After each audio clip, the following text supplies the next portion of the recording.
جو بھی پیدا ہوا ہے وہ ناپید ہو جائے گا، جو آیا ہے وہ ایک دن چلا جائے گا۔ جس نے زندگی کا میٹھا میٹھا جام پیا ہے وہ ایک نہ ایک دن موت کا کڑوا کڑوا گھونٹ بھی ضرور پیے گا۔ اسی لیے کسی کہنے والے نے کہا ہے، ہوئی ہے ابتدا عالم کی انتہا کے لیے، ہوئی ہے ابتدا عالم کی انتہا کے لیے، بنایا رب نے جسے بھی وہ ہے فنا کے لیے، بنایا بنایا رب نے جسے بھی وہ ہے فنا کے لیے، اور جاگنا ہے جاگ لے افلاک کے سائے تلے، جاگنا ہے جاگ لے افلاک کے سائے تلے، حشر تک سونا پڑے گا خاک کے سائے تلے، آگاہ اپنی موت سے کوئی بشر نہیں، اور سامان 100 برس کا ہے بلکہ خبر نہیں۔ آج پتن بھائی 10 دن ہو گئے دنیا سے رخصت ہو گئے، جس نے سنا وہ چوک گیا، پتن بھائی کا انتقال ہوا۔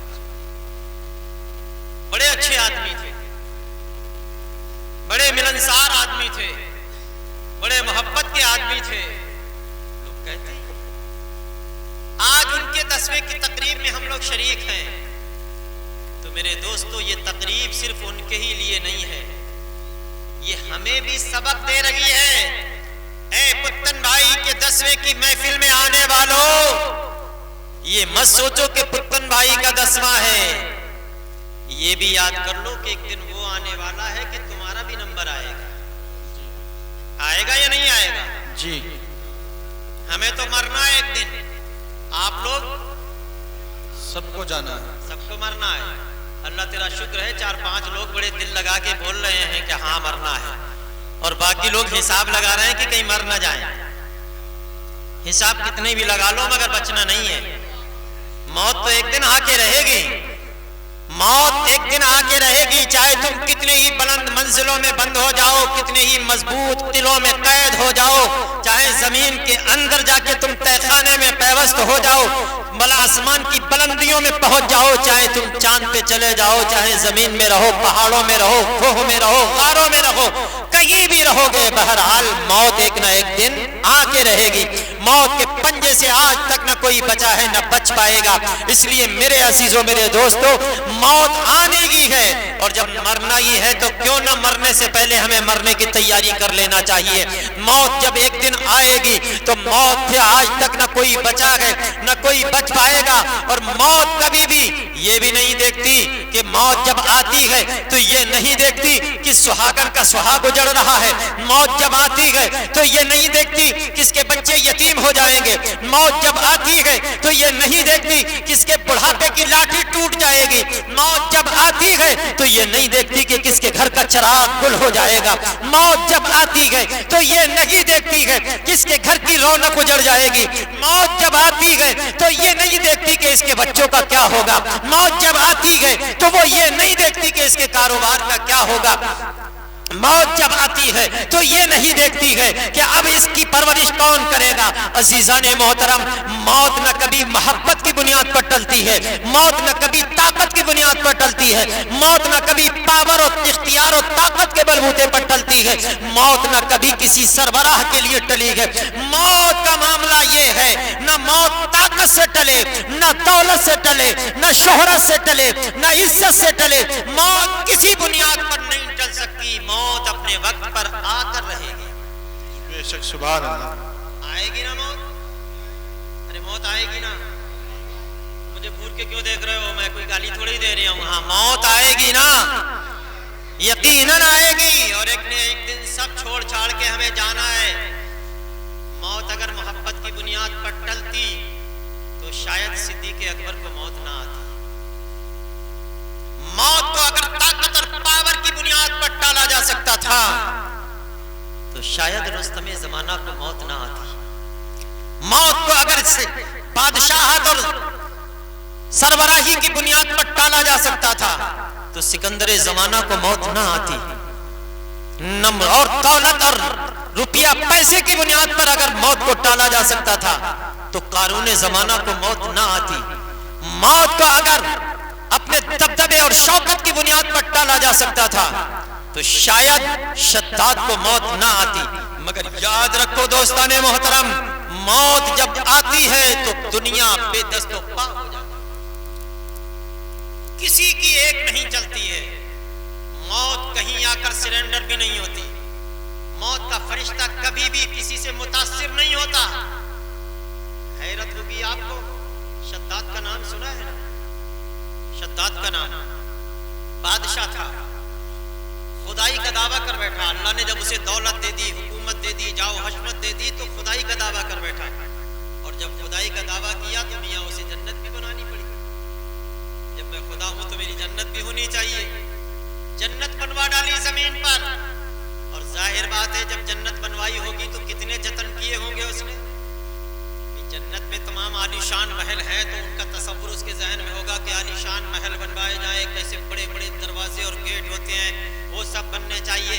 جنت میں 4 نہریں ہیں، دودھ کی نہر ہے، شہد کی نہر ہے، شراب طہور کی نہر ہے، حوض کی نہر ہے، یہ ساری نہریں بھی اس نے اپنے طور پر مصنوعی تیار کی ہوں گی، حور و غلمان کا بھی بندوبست کیا ہوگا، طرح طرح کے میوے جات کی تیاری بھی کی ہوگی، کتنا زمانہ لگا ہوگا جنت کو تیار کرانے میں، مگر یاد رکھو جب جنت بن کے تیار ہو جاتی ہے سارا عیش و آرام مہیا کر لیا گیا، جنت کی سجاوٹ ہو گئی، جنت کے حسنوں کو نکھار دیا گیا، جنت کے محلوں کو سجا دیا گیا، جنت میں جب عالی شان سارے کچھ تیاریاں ہو گئی، اب جنت کو بنانے والے ان کارندوں نے آ کر بتایا اے شداد جہاں بنا جنت بن کے تیار ہو گئی ہے، ذرا ایک نظر دیکھ تو لو چل کے اپنی جنت کتنی حسین بنائی ہے، کتنی خوبصورت بنائی ہے، اور اس جنت کا نام ارم رکھا تھا اس نے۔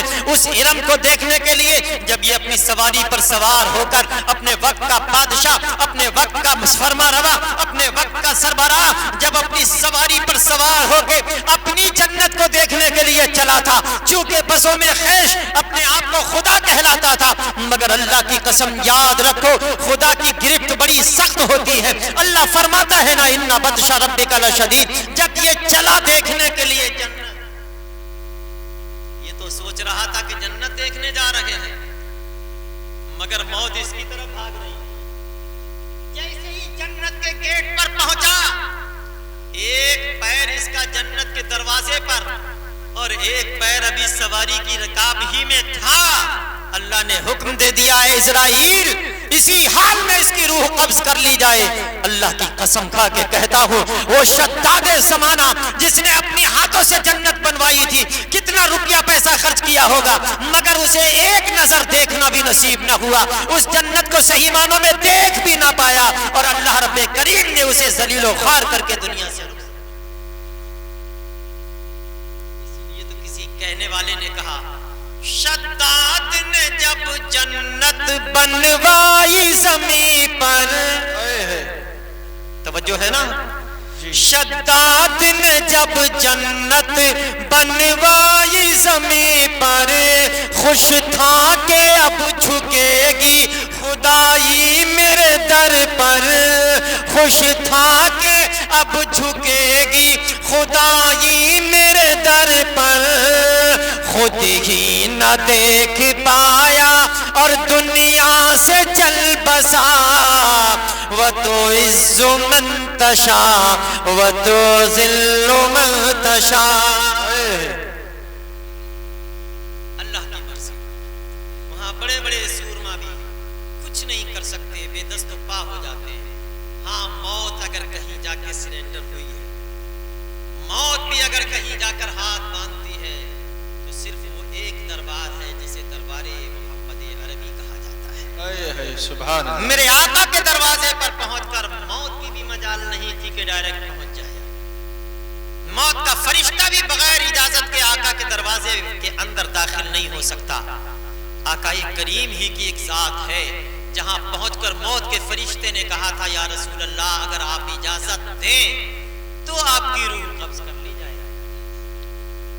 آپ کی اجازت ہو تو، اور اگر آپ منع کریں گے تو میری مجال نہیں ہے کہ میں آپ کو ٹچ کر دوں۔ حضرت جبریل امین نے عرض کیا یا رسول اللہ آپ کا رب تو آپ کا مشتاق ہے،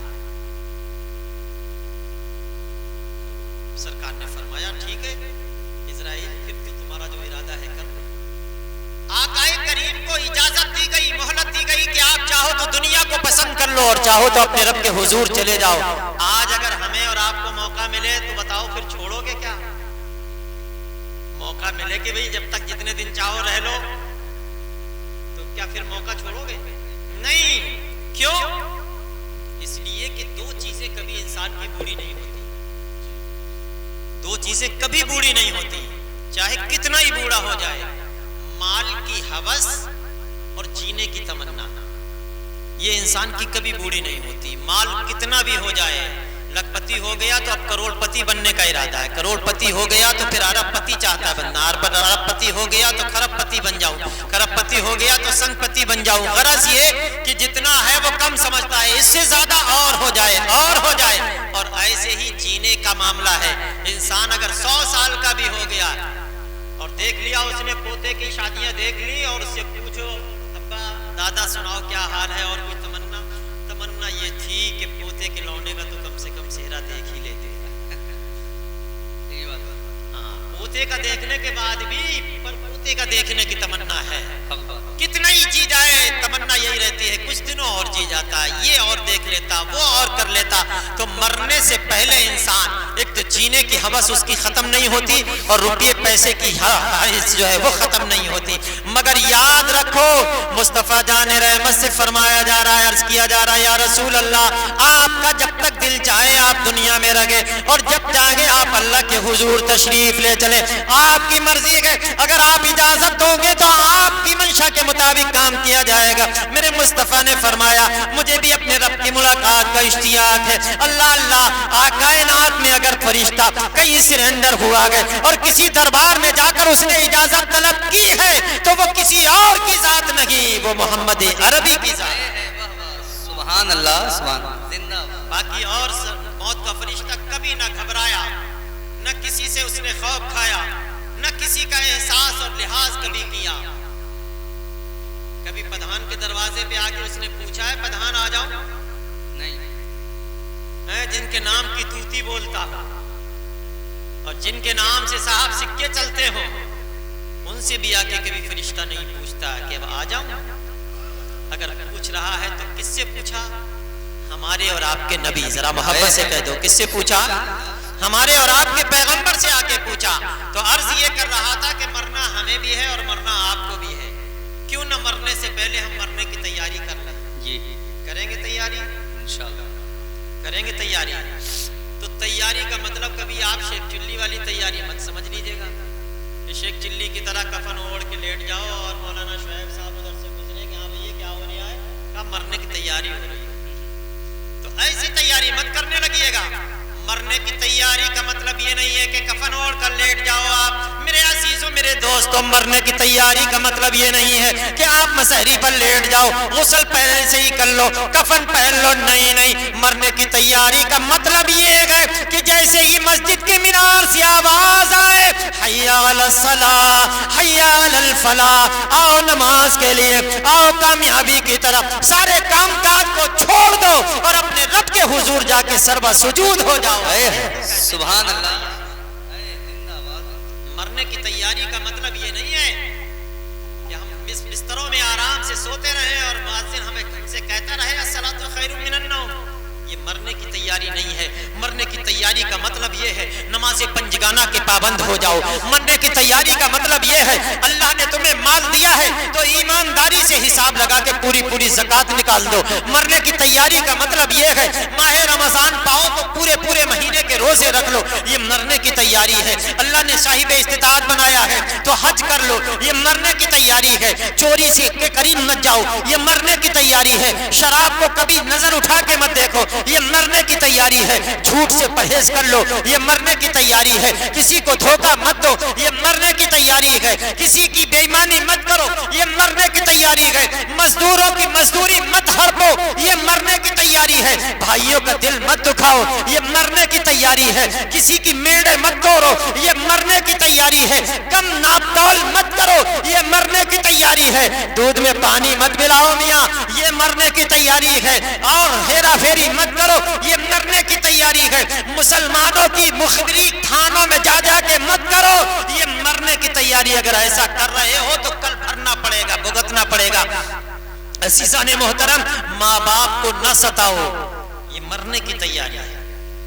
اگر مرنے کی تیاری کرنی ہے تو ماں باپ کو خوش کر لو، ماں باپ کو راضی کر لو، یہ مرنے کی تیاری ہے۔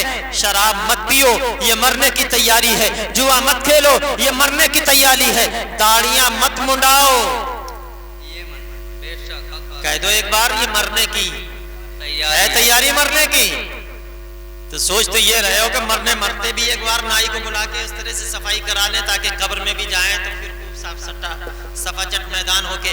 میرے دوستو، یہ مصطفیٰ پیارے کی سنت ہے جس کا حکم واجب ہے۔ اپنے چہروں پر سجاؤ، داڑیاں مڈا رہے ہو تو سمجھ لو مرنے کا تمہیں ارادہ نہیں ہے، مرنے کا خیال ذہن سے نکل گیا۔ کون سا منہ لے کے جاؤ گے کل قبر میں؟ مصطفیٰ پیارے جب تشریف لائیں گے اور اگر آقا نے اپنا منہ پھیر لیا، رخ انور کو سرکار نے پھیر لیا، آقا کریم نے اگر وہاں پر ہمیں نظر انداز کر دیا تو بتاؤ پھر کیا بنے گا؟ جی حق بات ہے۔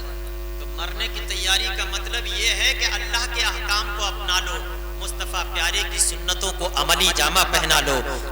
کریں گے انشاءاللہ؟ انشاءاللہ۔ سروں پر ٹوپیاں رکھا کرو ہمیشہ، اسلامی لباس سے ویتن کرو، یہ مرنے کی تیاری ہے، کچھ پتہ تھوڑی کب آ جائے، موت کا کیا پتہ کب آ جائے۔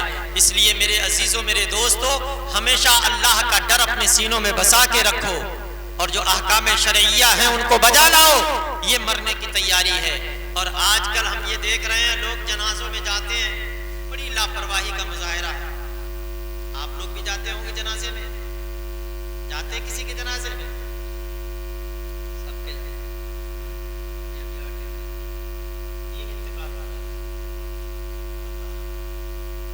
اللہ غریق رحمت فرمائے۔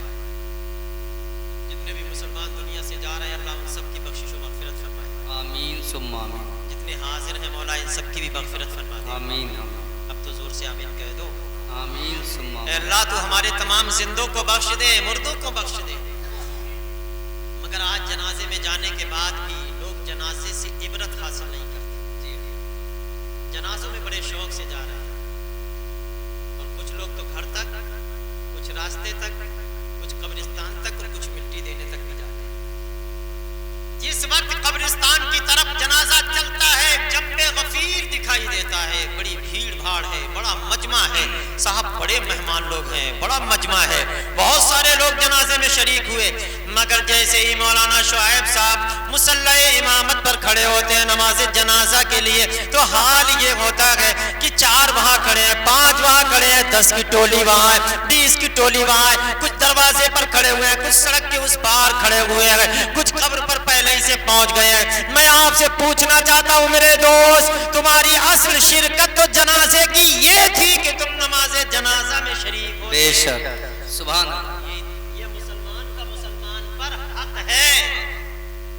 مٹی تو اگر ایک بات کو نہ بھی دو گے تو اتنی بڑی حق تلفی نہیں مانی جائے گی، مگر نماز جنازہ میں شریک نہیں ہوئے مسلمان کے بغیر کسی عذر کے تو تم نے مسلمان کی حق تلفی کی۔ مسلمان کے ساتھ مسلمان کا مسلمان پر ایک حق یہ بھی ہے کہ جب وہ مر جائے تو اس کے جنازے میں نماز جنازہ میں شریک۔ عزیزان محترم، عرض یہ کر رہا تھا، آپ نے بھی دیکھا ہوگا کہ بھیڑ بھاڑ رہتی ہے مگر نماز میں چند لوگ، چند صفیں بس، باقی دور کھڑے ہیں، ماموں دور کھڑے ہیں، چچا دور کھڑے ہیں، بھائی بھتیجے بھانجے دور کھڑے ہوئے ہیں۔ اور بعض اوقات ایسے بھی مناظر دیکھنے کو ملے کہ باپ کا جنازہ ہے، باپ مسہری میں لیٹا ہوا ہے،